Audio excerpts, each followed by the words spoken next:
All right, y'all. Welcome back to the show. It's Anti-War Radio. And our next guest today is MJ Rosenberg. He is Senior Foreign Policy Fellow at Media Matters Action Network. Previously worked on Capitol Hill for various Democratic members of the House and Senate for 15 years.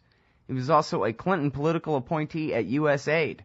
In the early 80s, he was editor of AIPAC's weekly newsletter, Near East Report, and from 1998 to 2009, he was director of policy at Israel Policy Forum. You can find him nowadays writing for AlJazeera.net and, as I think I just said, the Huffington Post. And Talking Points Memo. And Talking Points Memo. I was about to ask, actually, if you were still writing for them. Yeah, I am. But, yes, you just Google up MJ Rosenberg, and you'll find plenty to read in a lot of great places. And a couple of very important ones recently are on Israel and Palestine. Barack Obama is Rick Perry. And then there's one that we're featuring on the front page today at antiwar.com, which is called If Tom Friedman Can Say It, You Can Too. And, of course, we've been willing to say it here on this show and at antiwar.com for a long time. But we're all very happy to have Tom Friedman's permission, aren't we?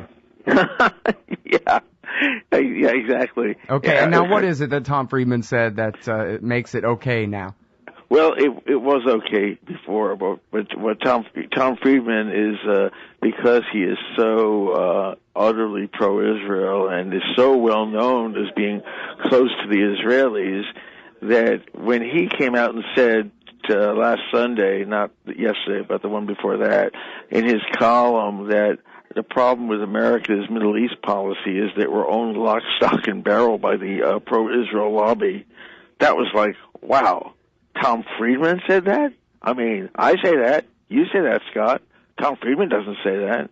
And my point was, well, if he's saying it now, well, now that means that everybody can say it. That means that there's a whole new kind of understanding, or we could build a whole new understanding out there about how U.S. foreign policy in the Middle East works. Mm-hmm. His point is, this whole, the Obama administration's courting of AIPAC and the pro-Israel lobby is bad for Israel, bad for Palestine, and most of all, bad for the United States. And he says it's the lobby. As a matter of fact, the other way to sum up his column would be called, "It's the lobby, stupid." And, right, I've been saying it for years, but, hey, he's Tom Friedman. Well, and that really is the important point, too, is the way he frames it is, why would Obama be doing something that's bad for Israel and bad for the United States? It's because of Israel's lobby in the United States. And everybody knows that, which I'm sure Mearsheimer and Walt and yourself and Phil Weiss and everybody else will be getting a lot of apologies in your emails about all those terrible things they've said about you. Oh, yeah, maybe those other guys are getting apologies. I'm sure not getting any apologies. The people who are part of that lobby, they don't apologize for anything. They don't ever concede they're wrong. They have been, basically, this is the thing that didn't start yesterday. I've been involved with this stuff for so long, and I remember, this sums up the stupidity of these people. That way back in 1971, when Israel still occupied Egypt's Sinai Peninsula, the then president of Egypt, Anwar Sadat, sent word through the Nixon administration that if Israel would pull back 2 miles from the bank of the Suez Canal, he would sign a peace treaty with Israel, and there would be no more war between the two countries. So Nixon administration dispatched their assistant secretary named Joe Sisko to go to Israel and tell the Prime Minister of Israel, Golda Meir, you just need to pull back 2 miles, and Sadat, you'll have the first peace treaty with Egypt. And they said, well, we'd rather be on the banks of the canal. And he said, well, then Sadat's going to have no attack but alternative but to go to war. And they all laughed and said, these Arabs can't go to war. What happened was exactly 2 years later, the the Egyptians attacked across the canal, and they didn't just take 2 miles. They didn't just go 2 miles. They took the entire Sinai Peninsula was lost to Israel, and Israel lost 3,000 dead. Did AIPAC ever apologize for the ones for telling the Nixon administration, don't you dare pressure them this way? Did they ever? Did anyone ever apologize? There was 3,000 people. Yeah. In fact, I think I remember a piece that you wrote maybe a year or so ago about the peaceniks were right. all along, and you give 10 examples or so of just that kind of thing, where the right-wing pro-war Israel lobby in D.C. put pressure on America to stop putting pressure on Israel to do the right thing, and so the war party got their way, and everything turned out worse time and again. Time and again. And this one, right now, we're in this situation now, and with them pushing this Iran war stuff too. This Iran, AIPAC and the whole rest of that lobby, it's not just AIPAC, but AIPAC's the lead part of it. I mean, if Israel does attack Iran, that very likely will lead ultimately to the end of Israel completely. It'll be gone because what would happen was the entire Muslim world would rise up then. Israel's situation is more and more isolated. The last thing they need right now is to go to war with Iran. But these people want it. And it's like, what are they thinking about? Do they ever think about that if there's a war, Hezbollah can launch thousands of missiles at Israel itself and people will die? Or do these people sitting in Washington, D.C., making lots of money at their jobs, being lobbyists, just not care? Not that they just don't care about Palestinians. They don't care about the Israelis either. Well, it's sickening. Were you surprised, or I guess this wasn't a surprise to you, when Grant F. Smith came out with those IRS documents that showed that there were just 2 people who were the major donors to AIPAC? Yeah, I know. And I worked there. I mean, my views, I used to have fairly standard views on the Israel-Palestinian conflict till 1993. Once the Palestinians recognized Israel, I figured, okay, that's it. So I broke with AIPAC at that point because they still wanted to maintain the hostility. So anyway, but I still follow them really closely. I worked there and everything. And that was like amazing to me. I mean, they've got lots of small donors too. I mean, look, every couple of weeks they send out another one of these heart-rending letters to, basically to old Jewish people in places like Florida, saying if you don't send AIPAC money, Israel is going to be destroyed. I mean, I don't know how much money they raise that way too. But as far as big donors, no, they don't have many. Mm-hmm. But their power now is mainly through the fact that they direct. It's illegal, but they do it anyway because they direct donors to the Democratic Party, and they're telling these donors, look, you warned the White House that if Obama doesn't stick with us 100%, we're going Republican, and and Obama has been intimidated. Consistently, he's backed down on that settlement issue over and over again because of these AIPAC donors and people inside the White House too, like this Dennis Ross, who's an AIPAC guy, like Rahm Emanuel, who's an AIPAC guy. I gotta say, this is not the Jewish community they represent. They represent a small group of people who are right-wing on Israel. I don't even call them pro-Israel. I would say they're pro-occupation, pro-status quo. Mm-hmm. And Obama just buys it. Well, in your article here it's at the Huffington Post and at AlJazeera.net on Israel and Palestine, Obama's Rick Perry, you bring attention to this article about how 70% of Israelis are willing to go along and, I guess, accept the idea of a Palestinian state. We're talking about Netanyahu and his people over in his political allies over there in Israel and his buddies among the neoconservative movement here in America and the Israel lobby. And does anybody else agree with their consensus about how the world is supposed to work here other than Barack Obama? It's amazing. It's the right wing. 70%, according to the Hebrew University poll, 70% of Israelis say if the United Nations votes for a Palestinian state, Israel should just accept it, recognize it, and make peace with it. But that Netanyahu's against that because in his right wing crowd because they're all pro settlements, mm-hmm. And that's the same position as the AIPAC crowd here and the neocons. Yeah. All right, well, we'll have to hold it right there and go out to this break. We're talking with M.J. Rosenberg. He used to edit AIPAC's newsletter. And don't keep saying that. I'm sorry? Oh, I missed it. Anyway, we'll be right back, y'all. All right, y'all, welcome back to the show. It's Anti-War Radio. I'm Scott Horton. Talking with M.J. Rosenberg from Media Matters and the Huffington Post and AlJazeera.net and all over the internet. Talking Points Memo also. And the guys in the chat room filled me in on what you said at the end that I didn't hear. Oh, no. It's just I'm very self-conscious about. I'm just self-conscious about the fact that I used to work at AIPAC, and though I have to say it does. The fact that I not only worked at AIPAC but left there on very good terms, and now are totally 100% against what they stand for, gives me, I think, kind of credibility to drive them crazy. They're not going to label me anti-Israel or anti-anything.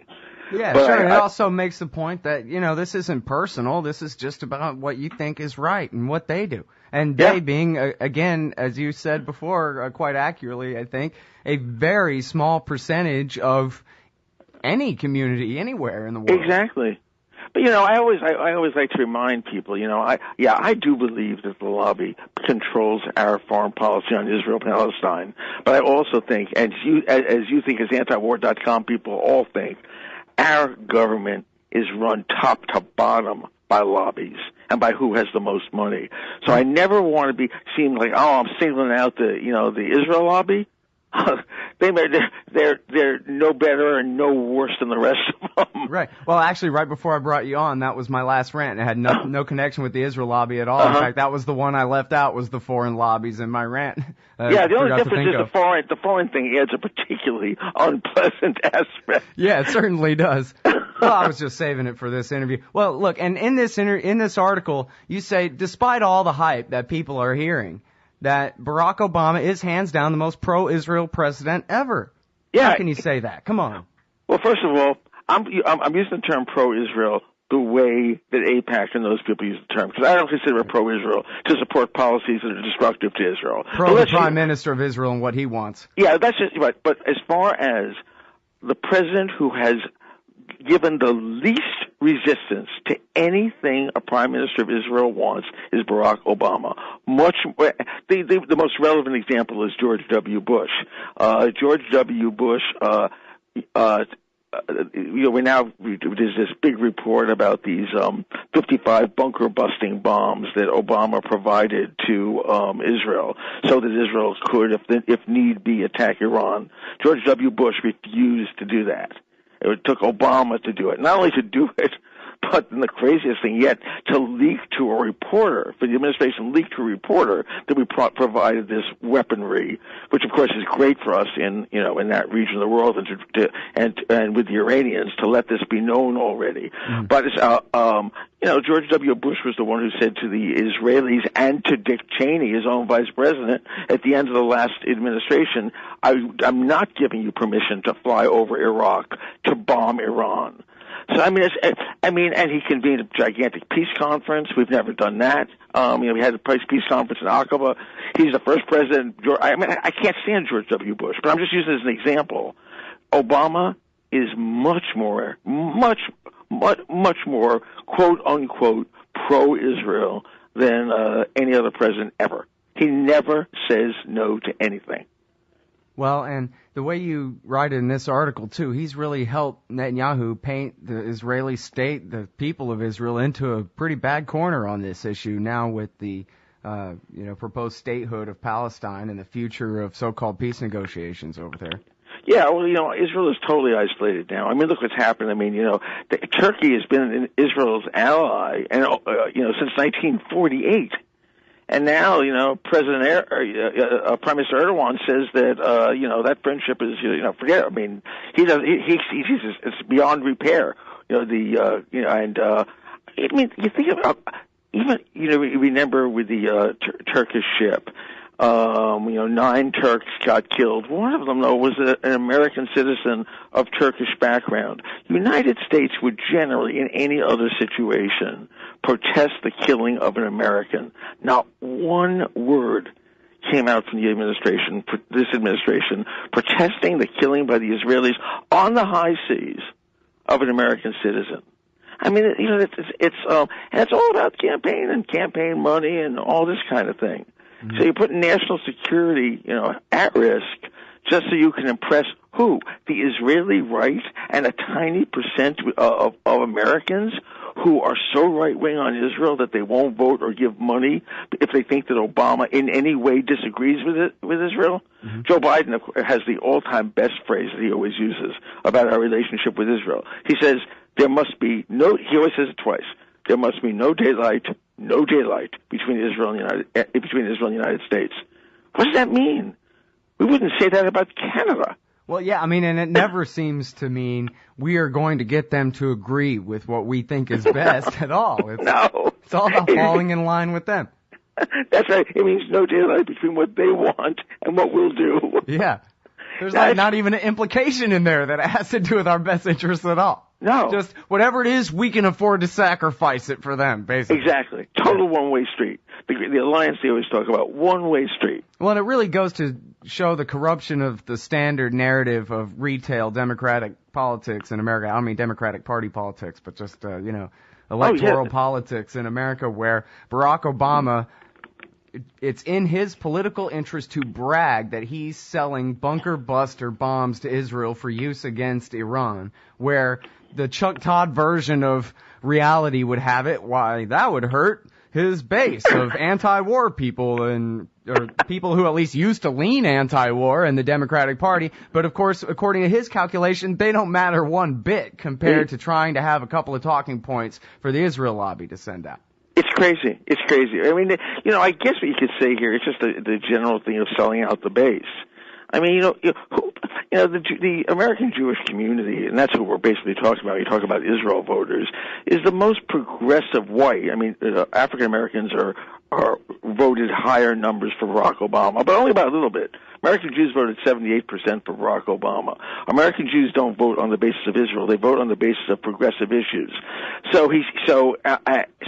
And there are polls that show that. Only 3% vote on the basis of Israel. So you have 78% of Jews vote because they're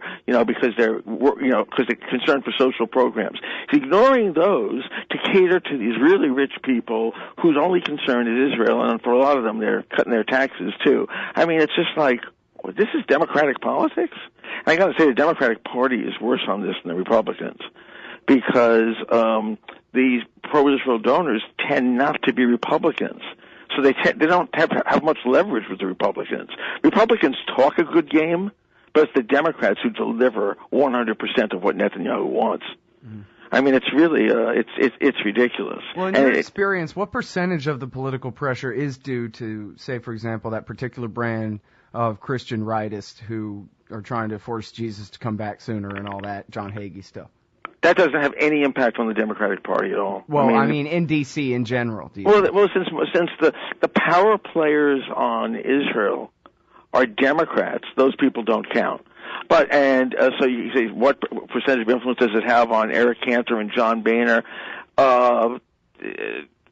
Some, not much. I mean, they're trying. What the Republicans are trying to do is just to pull off the Jewish donors. Those people aren't donors. I think it's an important thing to remember about our politics now. It's not about votes anymore. It's about money. Right. So we're talking about evangelical Christians. Well, what? Okay, Well, and evangelical Christians represent a group of people, typically, I think, that are thought of as easy to organize and get out to vote. And even they don't really count compared to who can just donate to get the stuff on TV for the general. Well, also because they're voting Republican regardless. Right. Because they don't love loving Israel is one thing, but they don't love Israel as much as they hate the idea of, let's say, gay marriage. I mean, so they're sort of like locked into the Republican Party. This whole thing that we're courting the lobby. That's this whole thing that Obama's doing and all that, and it's about wealthy people within the pro-Israel community, and that's also the Jewish community. It's not. I mean, anyway, I don't pay that much attention to what Republicans do. I don't care what Herman Cain says on this, or Rick Santorum, or even Mitt Romney, or any of them. It's basically, this is a game inside the Democratic Party. And in fact, the President of the United States is a Democrat now. So the policies we're seeing, these are policies of the Democratic Party, pushing Obama to the right and making sure that he stays on the right. It's not just AIPAC, but it's also House Democrats. House Democrats are, to a large extent, they're almost an adjunct of the pro-Israel lobby, and I'm talking about the biggest liberals in the House too. I don't think you can pull a name out of anyone's favorite House Democratic or even Senate liberal who does not push Obama to do 100% what Bibi wants. All right, well, I'm sorry we're out of time because actually we could continue this conversation forever and ever, but I'll just have to have you back all the time. Call me anytime. All right, thanks very much for your time. Okay, really Scott. Okay, bye. MJ Rosenberg. Everybody find him at the Huffington Post, at MediaMatters.org, at AlJazeera.net. The latest one is on Israel Palestine. Obama is Rick Perry.